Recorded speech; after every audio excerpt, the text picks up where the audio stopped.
The Formula by Quentin. My epiphany story. I've never taken the time to share my story, but right now, I feel compelled to do so.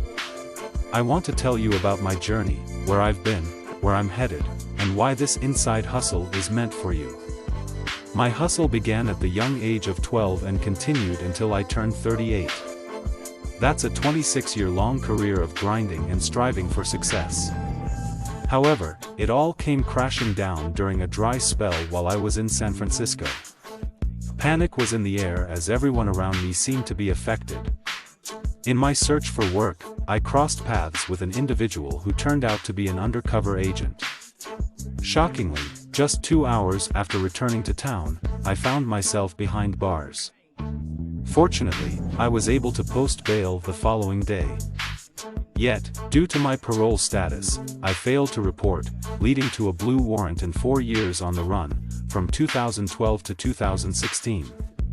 During my time as a fugitive, I turned to Jesus and asked for guidance, to become more creative and find another way to succeed. It was in November 2012 that I joined Stream Energy, a network marketing company. Little did I know, their convention would introduce me to Robert Kiyosaki, an influential speaker. Before this encounter, I was unaware of his philosophy on money. Intrigued, I had my girlfriend record the conference, and what Robert Kiyosaki shared completely shifted my perspective on credit, debt, real estate, and taxes. One concept that resonated deeply was the difference between good debt and bad debt. Good debt involves others paying off your debt, such as a mortgage on an apartment that tenants contribute to. On the other hand, bad debt is when you are solely responsible for repayment, like paying rent for an apartment. This revelation opened my eyes to the landlord's ingenious hustle. He leveraged credit to secure a product, the apartment, for 30 days at a time, while the bank provided the necessary funds. In essence, he used other people's money, OPM, twice over, both the banks and the tenants. Witnessing this, I became convinced of the power of credit. And so, my journey continued, fueled by newfound knowledge and determination. Little did I know how much credit would shape my path and lead me to new opportunities. There were aspects of the game that I absolutely adored and others that I despised, but credit wasn't one of them. When my life as a hustler came to an end after 26 years, I found myself lost in the realm of financial stability. The constant thoughts of not having a plan or direction for credit while constantly being on the run began to weigh me down. The burden of the world seemed to rest upon my shoulders. Eventually, I ended up in the hands of the authorities, only to be released in February 2, 2018. Unemployed and with no real job experience aside from parole-related obligations, I felt utterly defeated. It was during one fateful morning that everything changed. I stumbled upon a man who generously shared invaluable knowledge about fixing my credit. I knew I had to invest in his course. On a Black Friday sale, I purchased the course for $3,500, a hefty discount from its original price of $6,500. However, acquiring the funds for the course proved to be quite challenging. With only a $1,000 credit card at my disposal, I resorted to buying 7 prepaid cards worth $500 each. Unfortunately, while attempting to set up the cards for the purchase, Green Dot froze my money. Frustrated, I had to find an alternative method. I decided to purchase $3,500 in money orders, but that plan also fell through. Undeterred, I opted to obtain a certified check and express mailed it to them. Finally, I gained access to the class. From November to February, I immersed myself in studying the intricacies of credit. I learned its language and became well-versed in its nuances. Armed with newfound knowledge, I embarked on a journey of credit repair from February to May. Then, on the 27th of May, while scrolling through Facebook, I stumbled upon a post by Ken Fulton, who had been absent from society for 17 years. His words resonated with me deeply. This really works. My family member did this for me after being gone 17 years. This is a blessing. I'm in truck driving school now, and y'all know what's next. Big things #LifeInHeads #ReturnCitizens #FamilySupport #ChangingLives #ChristAlone. In that moment, I experienced an epiphany, a realization that I possessed the skills and knowledge to help others in similar situations. I had a college-like learning experience in the feds. I had mentors, one of them used credit to construct houses, all from the Press 5 and Core links. Having experienced the struggles of not being able to provide for my children while incarcerated, and the overwhelming feeling of being released with little to no resources, I decided to merge my past life of crime with my newfound passion for building and repairing credit. My goal was to make a profound difference in people's lives, to give instead of take. Externally, my burning desire was to find a platform where I could positively impact others and guide them towards a brighter future. I was seeking something similar to what I had been doing in the game, but I didn't want to go back to the street life aspect. One of my desires was to rediscover myself, to redefine my purpose. I took it one day at a time, unsure of what each day would bring, but I was determined. I began searching for opportunities and noticed the potential in creating something online. Many people were already offering credit classes online, but none were focused on helping incarcerated individuals like me. 3 months prior, I had no knowledge of credit or how to start a webinar, let alone build a ClickFunnels website. When I started the class in November 2020, there were only 7 classes available. However, even with those 7, I felt like I had robbed them. It was the best $3,500 I had ever spent. Now, as of August 1, 2021, there are 13 classes available. Ken's post didn't mention a class on building webinars, but by the end of June, such a class had been added, along with one on content creation. I invested a significant amount of money in creating ClickFunnels and using ActiveCampaign. I had numerous tools and opportunities at my disposal, allowing me to reach out to the disadvantaged prison and parole community. Slowly but surely, my voice and confidence were returning. By 2023, I had already published 4 books and made a positive impact by assisting incarcerated individuals in writing and publishing their own books at federal and state prisons. I also shared my knowledge with Ken Fulton on obtaining multiple credit cards and leveraging credit. This valuable information has provided me with alternatives and prevented me from returning to slang and yayo. However, I faced the challenge of finding a way to generate consistent income to support my family. Despite experiencing multiple failures both inside and outside prison, there was one thing I adamantly refused to do: I would not return to the game. I was determined to discover a new path towards financial stability. In a surprising move, I decided to remove money from the equation. I pondered, if money were not a factor, what would truly bring me joy? What would make my family happy? The answer was clear: I found immense satisfaction in helping others succeed, without relying on illicit means. I relished the opportunity to contribute to their growth and development, even within the confines of the game. Then came June, a pivotal month when new classes were introduced. It was during this time that I embarked on a journey to learn how to build a ClickFunnels website. This platform would enable me to create webinars and connect with the underserved community I felt a deep sense of obligation towards. My desire to make a meaningful contribution extended beyond mere obligation. I believed in my ability to make a real impact by promoting financial literacy. I wanted to demonstrate how to establish personal and business credit, create merchandise, and start an e-commerce store. I learned about AI, 3D printing, virtual reality, augmented reality, and more through magazines. However, I felt that these resources didn't cater to my culture and needs. So, I decided to create my own version of popular mechanics called Inside Hustle. This magazine showcases successful entrepreneurs, sharing their stories of what worked and what didn't, especially for those who are still incarcerated. Additionally, I include everything I learned from the aforementioned class, which covers subjects that are not typically taught in prison. Motivated by my newfound purpose, I poured my heart and soul into writing my first ebook titled, The Formula. This book encapsulated my knowledge and experiences, delving into credit-related topics that credit bureaus and schools often neglect to teach.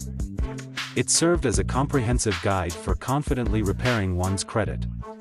All that I have mentioned thus far acted as the catalyst, the light bulb moment that illuminated my true calling. This was what I truly wanted to do. It was my purpose, my reason for being. Allow me to paint you a picture. Imagine finding yourself in a vast, unfamiliar city. You navigate its streets, feeling lost and disoriented.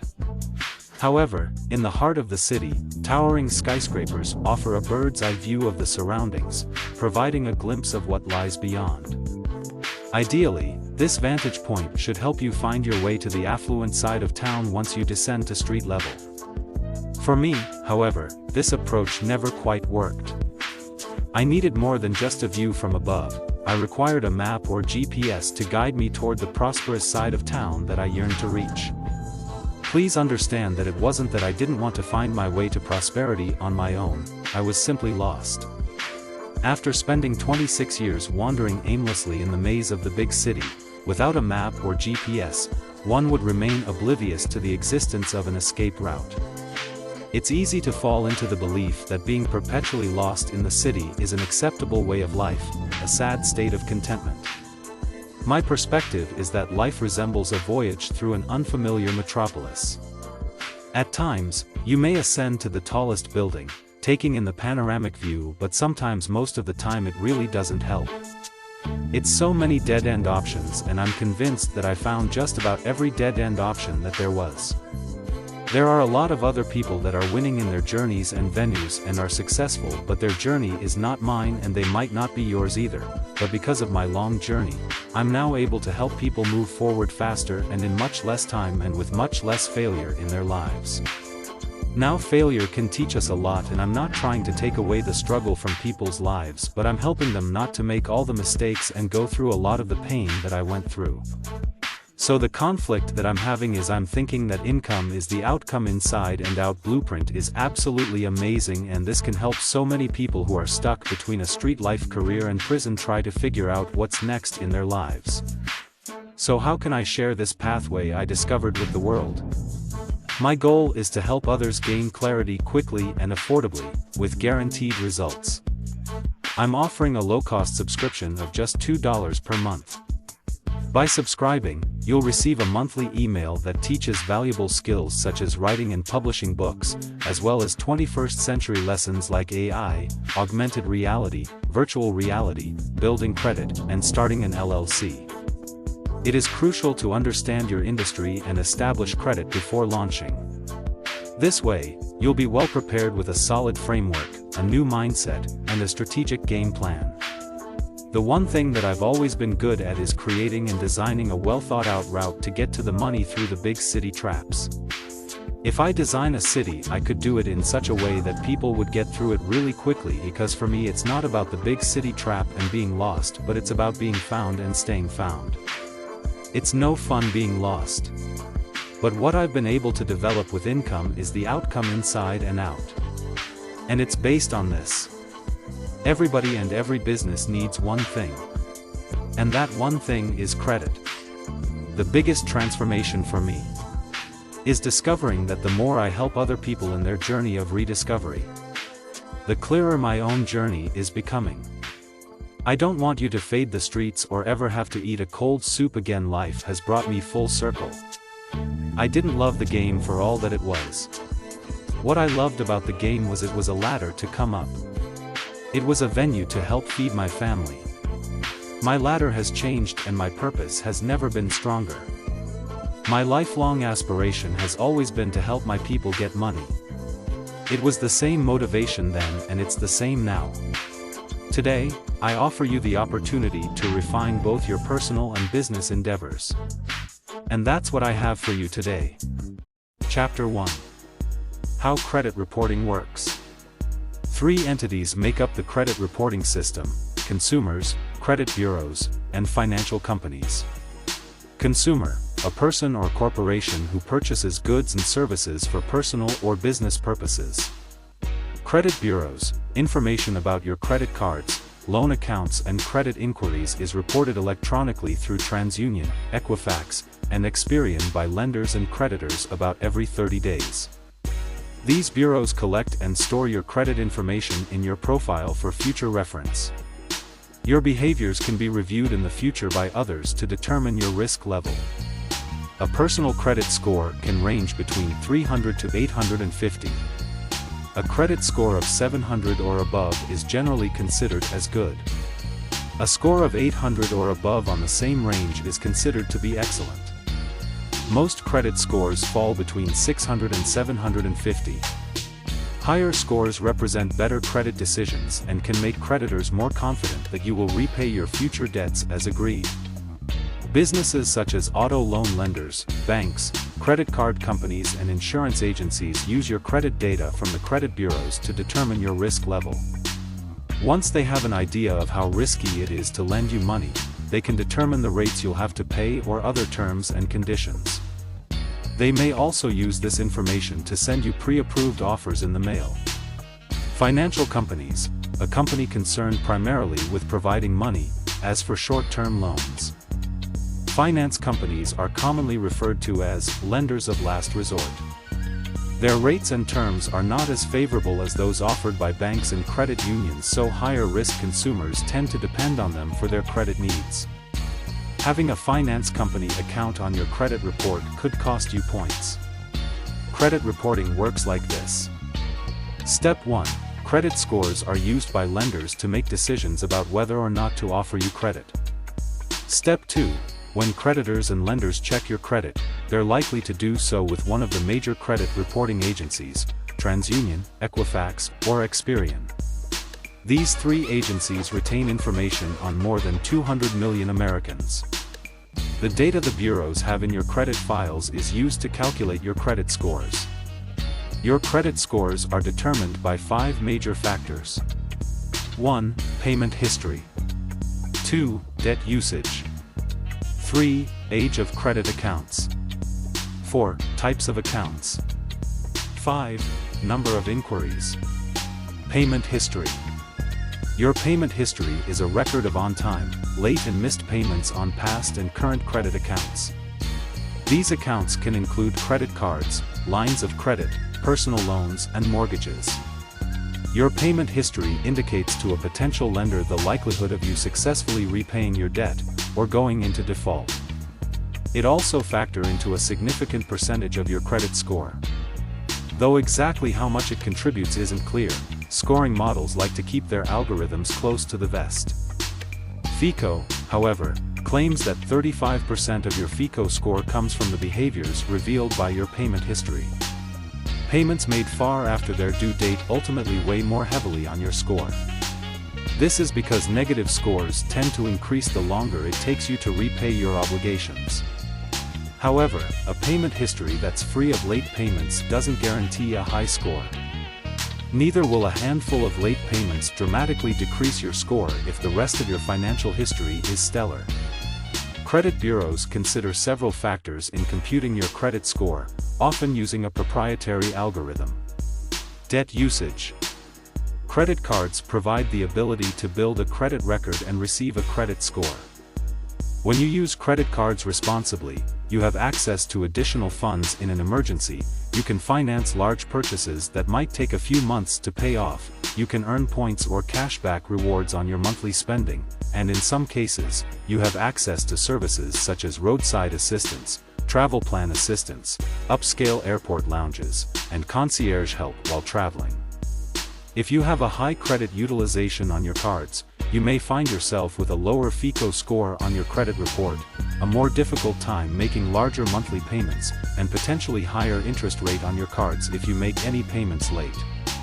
Credit utilization has a big influence on your credit score, so you should know what it is and how you can manage it in order to attain the best credit rating and all benefits which come with it.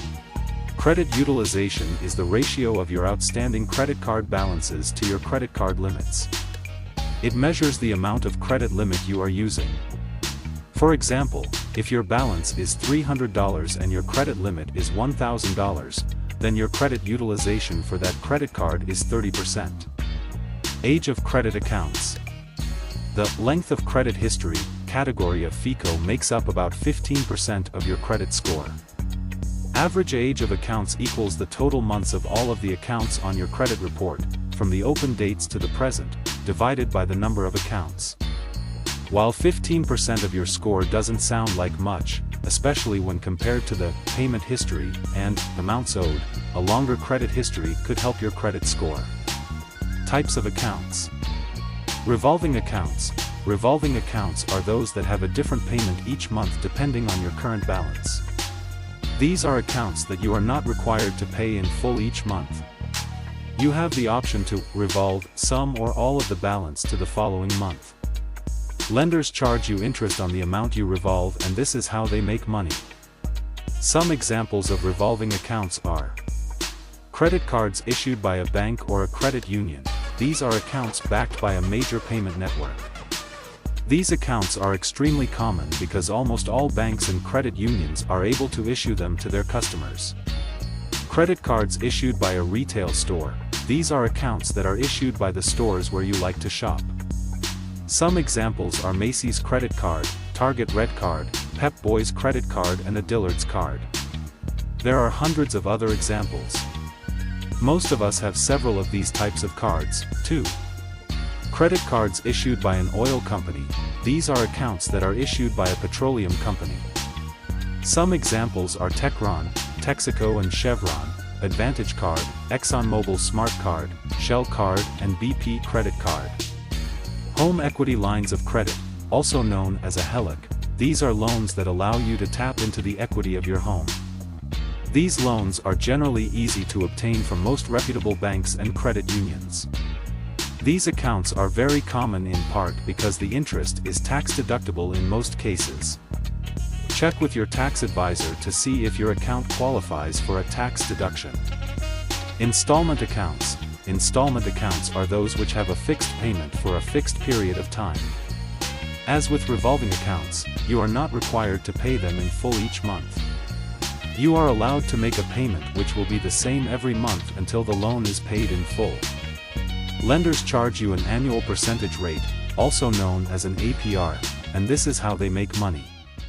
Some examples of installment accounts include auto loans. Auto loans are issued by either a bank, a credit union, or by a company that specializes in automobile lending.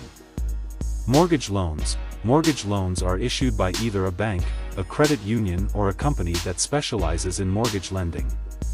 Student loans. These loans are used to pay for academic-related expenses such as tuition, room, and board. Home equity loans. A home equity loan is a fixed amount of money that you borrow. Once you take that loan out, your payment is fixed for the duration of the payback period. A home equity line of credit, conversely, gives you the flexibility of taking out some or the entire approved amount. Signature loans. Signature loans are just what they sound like. You walk into a bank or credit union and tell them you want to borrow some money and sign a guarantee to pay it back. Credit builder loans. Credit builder loans are offered by some financial institutions. You put some money down in a savings account and pay yourself back. Once it's paid back, you gain access to the savings that you put in. Open accounts. 10+ open accounts are probably the least common of the 3 account types we'll profile. Also referred to as open credit, these are a hybrid of installment and revolving credit. The payment is not the same each month and it's usually due in full at the end of each billing cycle. The consumer satisfies financial responsibility for the account when the bill is paid in full each month. This cycle can go on as long as the consumer has an account with the service provider. An account with a utility company is one example of open credit. A customer with an account for gas or electric service doesn't know what their payment will be each month. As you can imagine, electric bills can vary a lot from month to month depending on the season's and air conditioner/heater usage, and the customer is responsible for making this varying payment each month. Most utilities, cellular service, and some gas station cards are other examples of open credit. But perhaps the most widely known example of an open account is a charge card. Charge cards look and act like credit cards, but with one key difference: you're expected to pay that balance off in full by the end of the month. Number of inquiries, 2 to 3. Credit inquiries are requests by a legitimate business to check your credit. As far as your FICO score is concerned, credit inquiries are classified as either hard inquiries or soft inquiries. Only hard inquiries have an effect on your FICO score. Soft inquiries are all credit inquiries where your credit is not being reviewed by a prospective lender. These include inquiries where you're checking your own credit, such as checking your score in MyFICO, credit checks made by businesses to offer you goods or services, such as promotional offers by credit card companies, or inquiries made by businesses with whom you already have a credit account. Hard inquiries are credit inquiries where a potential lender is reviewing your credit because you've applied for credit with them. These include credit checks when you've applied for an auto loan, mortgage, or credit card. Each of these types of credit checks count as a single credit inquiry. One exception occurs when you are rate shopping. That's a smart thing to do, and your FICO score considers all inquiries within a 45-day period for a mortgage, an auto loan, or a student loan as a single credit inquiry. This same guideline also applies to a search for a rental property such as an apartment. These inquiries are usually recorded by the credit bureau as a type of real estate-related inquiry, so the FICO score will treat them the same way. You can avoid lowering your FICO score by doing your apartment hunting within a short period. Inquiries may or may not affect your FICO score. A FICO score takes into account only voluntary inquiries that result from your application for credit. The information about inquiries that can be factored into your FICO score includes the number of recently opened accounts, and the proportion of accounts that are recently opened, by type of account. Time since credit inquiries. A FICO score does not take into account any involuntary inquiries made by businesses with whom you did not apply for credit, inquiries from employers, or your own requests to see your credit report. For many people, one additional credit inquiry, voluntary and initiated by an application for credit, may not affect their FICO score at all. For others, one additional credit inquiry could take less than 5 points off their FICO score. Inquiries can have a greater impact, however, if you have few accounts or a short credit history. Large numbers of inquiries also mean greater risk. People with 6 inquiries or more on their credit reports are 8 times more likely to declare bankruptcy than people with no inquiries on their reports. The best way to have healthy credit is to remain responsible about the credit cards or loans you have. Making your loan payments on time each month and maintaining a good credit utilization ratio, the amount of debt you have in relation to your overall credit limit, can help you get those good sought-after scores. Using credit irresponsibly by making late payments and maxing out credit limits can have damaging effects on your credit. The truth. 1 in 5 people find errors in their credit report. Credit report mistakes can lead to disqualification for mortgages and car loans, as well as increased insurance premiums and interest rates. In some cases, those mistakes can even prevent you from getting a job. 78% of consumers who disputed credit report errors were successful in removing them. Now let's dive into the process of how to improve your credit score. What a good credit report should look like. Payment history, 100% high impact. Credit card utilization, 6% high impact. Negatory marks, 0 high impact. Age of credit history, 5 years 9 months medium impact. Chapter 2. Understanding your credit report. Getting started. Prep your credit reports, the staging process. Remove any misspelled names or extra names. Remove any old addresses. Always call credit bureaus to have personal items removed. Equifax, 1-888-548-7878. Experian, 1-855-414-6048. TransUnion, 1-800-916-8800. Do not waste up to 30 days to prep or report before filing a dispute. The dispute process. Opt out of secondary credit reporting companies to remove their services and suppress their report so they will not report to companies on your behalf. You do not want them reporting behind-the-scenes information while you are disputing negative accounts. You do not want TransUnion, Equifax, and Experian to have information to verify your accounts. When it comes to opting out of the secondary reporting companies, you can use the following agencies. LexisNexis, use the online opt-out choice. LexisNexis is the main reporting agency that holds information for bankruptcies, judgments, and tax liens. Web, https://optout.lexisnexis.com. Address, P.O. Box 933, Dayton, Ohio, 45401. Email, privacy.information.manager@lexisnexis.com. Phone, 866-490-1920. Innovis, use the online opt-out choice.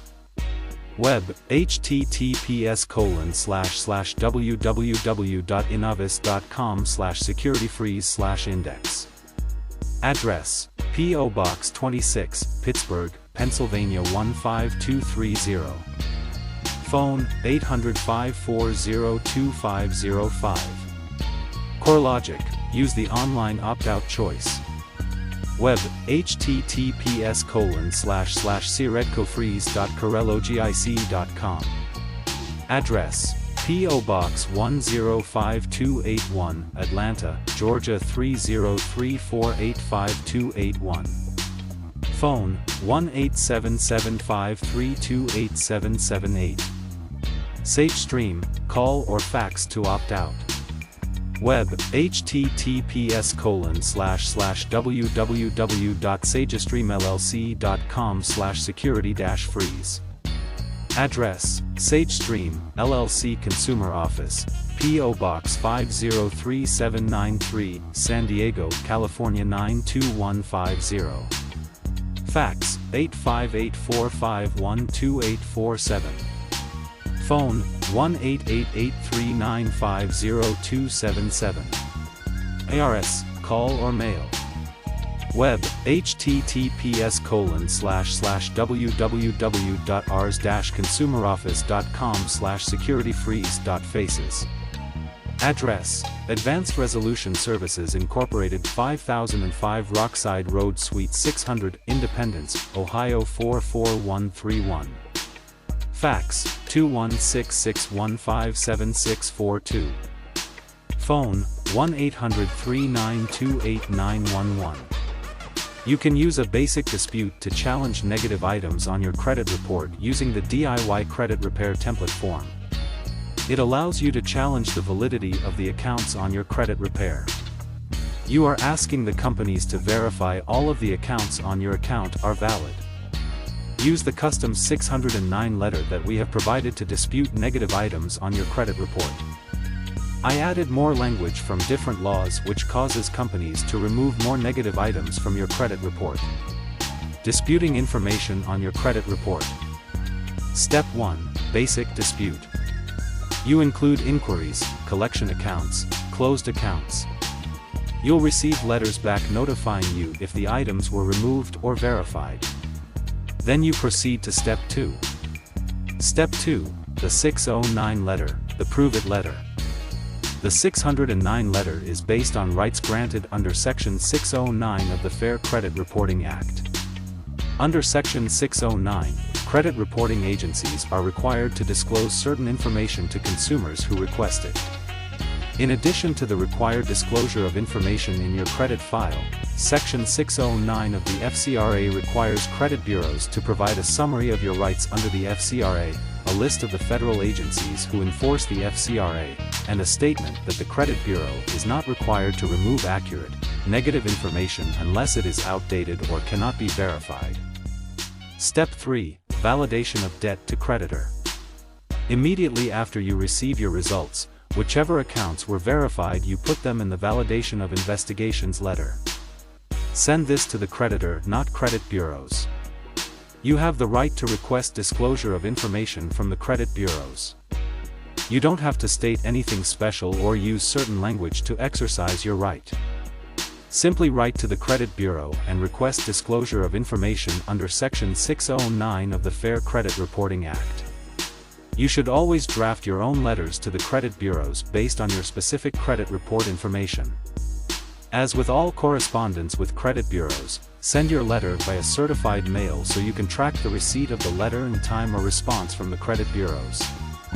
The FCRA doesn't dictate a specific time frame for a credit bureau to respond to a disclosure request made under Section 609. 30 to 45 days is a reasonable amount of time to wait for a response. Credit Report Dispute Companies. Consumer Financial Protection Bureau, CFPB, an agency of the United States government responsible for consumer protection in the financial sector that works for American consumers, responsible providers, and the economy as a whole. To remove negative items, you can also use cfpb.gov. It's more time-consuming, but it is very effective. Federal Trade Commission, FTC, if there was identity theft, an independent agency of the United States government whose principal mission is the enforcement of civil U.S. antitrust law and the promotion of consumer protection. Better Business Bureau, BBB, a private non-profit organization with the mission to advance marketplace trust. Most creditors have an established history and rating with the BBB. Contact the BBB when dealing with a company making the dispute process difficult. The business will have a better chance of complying with your dispute if their rating and reputation is at stake. You have a better chance of your collection being removed when coupled with a CFPB complaint. Attorney General in Collectors State, the Fair Debt Collection Practices Act, FDCPA, makes certain behaviors unlawful for third-party creditors. Contact the Attorney General's office in your state to file a complaint against a creditor. The state attorney general has the ability to take action against a creditor, based on the details of the complaint filed. This action promotes an opportunity to invalidate your creditors during the dispute process. Late payments.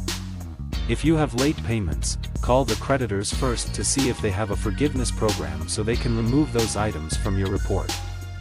You have to consider that the person who answers the phone may not be the individual who can help you. Make sure that you speak to at least 3 people at the company and request forgiveness assistance. If no one is willing to assist you with your request, you should send a forgiveness letter that details the steps that you took and your financial situation. The forgiveness letter may give you additional traction in your process. If that does not work, use the dispute process to state that they are reporting inaccurate information on your account about missed payments. You can use the dispute letters in the typical method or the 2-week method or the CFPB. Special circumstances.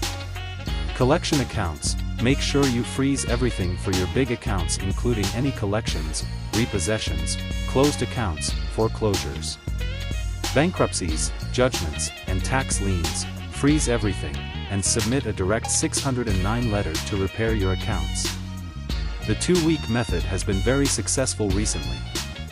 When people file identity theft claims, credit bureaus are notorious for wiping out all their credit inquiries. Look and analyze your credit report. Pull your credit from Identity IQ or go to Experian.com to pull all 3 credit reports.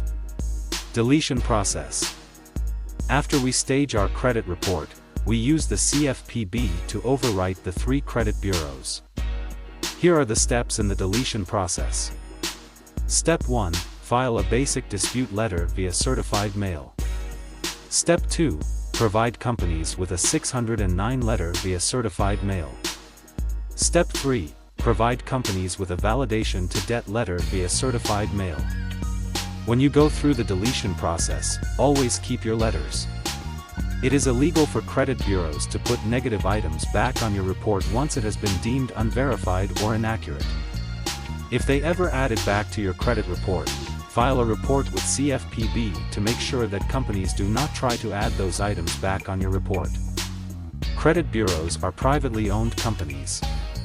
They are not government-owned companies, but they are government-regulated companies.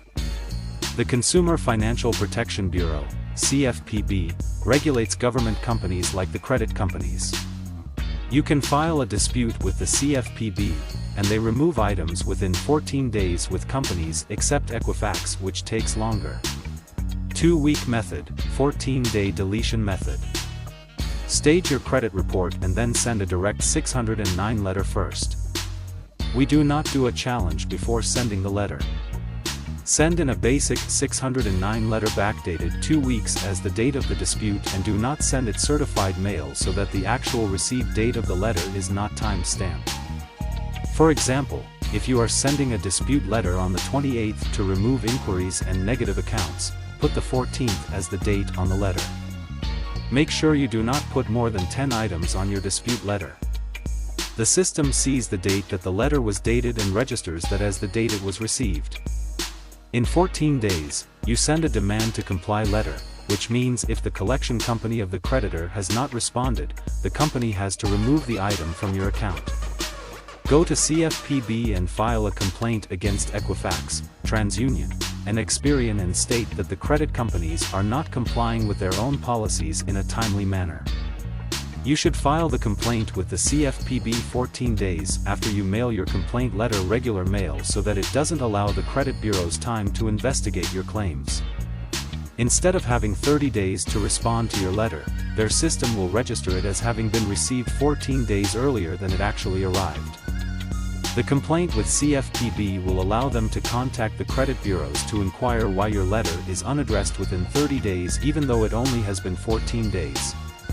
CFPB contacts those credit bureaus to show the investigation that shows that the process was not completed within 30 days. CFPB requires that the credit bureaus remove the negative items from your credit report. You can get about 60 to 70% of the negative items removed from the credit report with this process. Chapter 3. Structuring your credit. First steps to structure your credit. Your payment history needs to be 100%. Your credit accounts should be at least 4 years old. Your derogatory marks should be 0. The system credit bureaus use is automated. It processes dispute letters when they are scanned. How do they verify the information in the dispute letters about negative collection accounts? There is a computer system and database which houses the information. Credit bureaus use secondary reporting agencies such as LexisNexis, SageStream, CoreLogic, and Innovis on the back end. These companies house our information on the back end, which verify the information the creditors send to credit bureaus. You can only remove items from your credit report if they are unverified or inaccurate. Cleaning up your credit report. How can we make items on our credit report unverified or inaccurate? We want to look at how many names we have on our credit report. If you have 3 misspelled names on your credit report, this means the name is misspelled by the credit bureau. Make sure you call the credit bureaus to use an over-the-phone dispute about the basic spelling of your name so they will remove it. You are telling the credit bureau the person on the account is not you. Remove the old addresses off your old credit report unless this is the place where most of your current accounts have been opened. You may need to use a different address for your credit report, like a relative's address, so that it does not raise red flags with the credit bureaus. Only have one job on your credit report. When we do apply for funding, we show that we only have one job to show stability in our work history. Obtaining secure loans. What accounts can we add to our credit report? Use smaller local banks like PNC, SunTrust, and Regions Bank and credit unions for secured loans such as auto loans. Adding primary accounts. What other primary accounts can we put on our credit report? A primary account is connected strictly to your social security number and your ability to pay the bill. If you are a renter, use companies like Rent Reporters and Rental Karma to help you establish a positive rental history. They backdate your rent by 2 years if your landlord says you have paid on time for this period of time. They will open your account by 5 years, however, only report 2 years of payment history. You can use 2 of these on your report. If you have a family member who owns a home, they can report you as paying rent for 2 years to help you establish your good payment history using Rent Reporters and Rental Karma. Monetizing primary accounts. You can use trade lines to help people build their credit. Trade lines are lines of credit the borrower has had in good standing for at least 2 years. Trade lines add you as an authorized user to help you establish your credit and boost your credit score. Authorized user, a person added to an account and has rights to use the account which is not in their name. Trade lines help you establish new credit, build business credit, purchase new homes, rent apartments, and lease or purchase cars. This cycle can last for about 3 months, and you can renew it for an additional cycle which will give a person 6 months of positive payment history. If you are a homeowner, and you have people who are looking to build their credit, you can charge them a fee to report them as having a positive payment history. Charge them $1,000 to tell companies like Rent Reporters and Rental Karma that they have paid their rent on time so they can establish a positive payment history. Many people need this service when they are rebuilding their credit because they do not have a positive rental history. They may have been late on their rental payments in the past. They do not want their landlord to report their late payments, which will lower their credit score. If you have a 3-bedroom rental property, you can use this process for 3 people who are renting a room for you. You can collect $1,000 to $1,500 from each person so they can buy a primary and report their payment history to these rental verification companies even though they do not live at the address physically. The credit score of the homeowner is not important to the companies. They only want to verify the individual made on-time payments to you to live at the address they provided. Everything we do to build our credit turns into something we can use to make money and become a service. Self-lenders. Self-lender reports payments like you have a loan from them. They are like a savings account program which helps you build your credit history.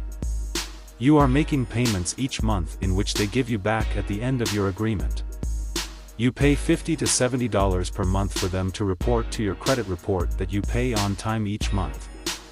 It takes 14 days for Rent Reporters or Rental Karma to report your payment history to your credit report. Age of trade lines. You can purchase trade lines which have balances under 5% utilization and over 5 years old. The age of your trade lines shows a longer payment history and makes you appear as a lower risk to credit agencies. Trade line accounts should have low balances as to not increase your debt-to-income ratio on your credit report.